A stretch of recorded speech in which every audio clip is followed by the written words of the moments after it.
Acts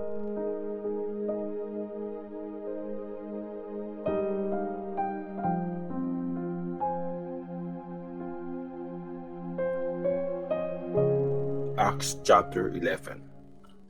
Ang report ni Peter sa church sa Jerusalem. Nabalitaan ng mga apostles at ng iba pang mga disciples sa Judea na may mga Gentiles na rin na tumanggap sa salita ng Diyos. Kaya pagpunta ni Peter sa Jerusalem, nakipagtalo sa kanya yung mga Jews na naniniwalang dapat tuliin ang mga Gentiles. Bakit ka tumuloy sa bahay ng mga Gentiles at nakisalop ka pa sa kanila? Tanong nila. Kaya kinuwento ni Peter lahat na nangyari mula sa simula. Habang nagpe-pray ako sa city ng Joppa, nagkaroon ako ng vision. May nakita akong parang kumot na bumababa galing sa langit. Nakabitin yung 4 na dulo nito. Bumaba yun malapit sa akin. Tingnan ko kung anong laman ng kumot at nakita ko ang iba't ibang klase ng hayop, mga gumagapang at mga lumilipad. Tapos, may narinig akong boses na nagsabi, Peter, tumayo ka, magkatay ka at kumain. Pero sabi ko, hindi ko po magagawa yan, Lord. Never pa akong nakakain ng pagkain marumi o di dapat kainin. Narinig ko ulit yung boses galing sa langit. Huwag mong ituring na marumi ang nilinis na ng Diyos. 3 beses tong nangyari. Tapos, inakyat na lahat yon sa langit. Nung oras na yon, dumating ang 3 lalaking galing Cesarea sa bahay kung saan ako nag-i-stay para sunduin ako. Sinabi sa akin ng Espiritu na huwag akong mag-hesitate na sumama sa kanila. Sinamahan din ako nitong 6 na kapwa nating disciples na galing Joppa, papuntang Cesarea. Pumasok kaming lahat sa bahay ni Cornelius. Kinuwento niya sa amin na nakakita siya ng angel na dumating sa bahay niya, na nagsabi sa kanyang, magpadala ka ng tao sa Joppa at ipasundo mo ang isang lalaki na tinatawag nilang Simon Peter. Sasabihin niya sa iyo kung paano ka maliligtas, ikaw at ang pamilya mo.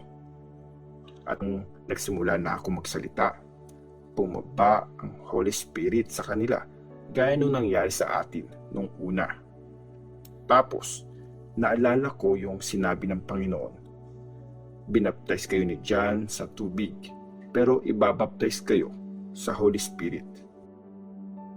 Maliwanag naman na binigay din ng Diyos sa mga Gentiles ang regalong binigay niya sa atin nung naniwala tayo sa Panginoong si Jesus Christ. Ngayon, sino ako para pigilan ang Diyos? Nung narinig nila to, nanahimik na sila at nagpuri sa Diyos. Sabi nila, ibig sabihin, binigyan din ng Diyos ng chance ang mga Gentiles na magsisi at tumalikod sa kasalanan, at binigyan niya din sila ng buhay. Ang church sa Antioch. Dahil sa persecution na nagsimulang mangyari nung patayin si Stephen, may mga disciples na nagpunta sa malalayong lugar at nakaabot sila sa Phoenicia, Cyprus at Antioch. Pinipreach nila ang mensahe tungkol kay Jesus, pero sa mga Diyos lang. May ilan namang mga disciples na galing Cyprus at Cyrene na pumunta sa Antioch at nag-preach din sa mga Gentiles na magandang balita tungkol sa Panginoong Jesus. Nasa kanila ang kapangyarihan ng Panginoon at maraming tao ang naniwala at sumunod sa Panginoon.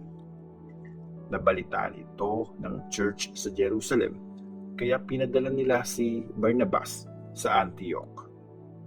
Pagdating niya, nakita niya kung paano blinis ng Diyos ang mga tao doon at natuwa siya.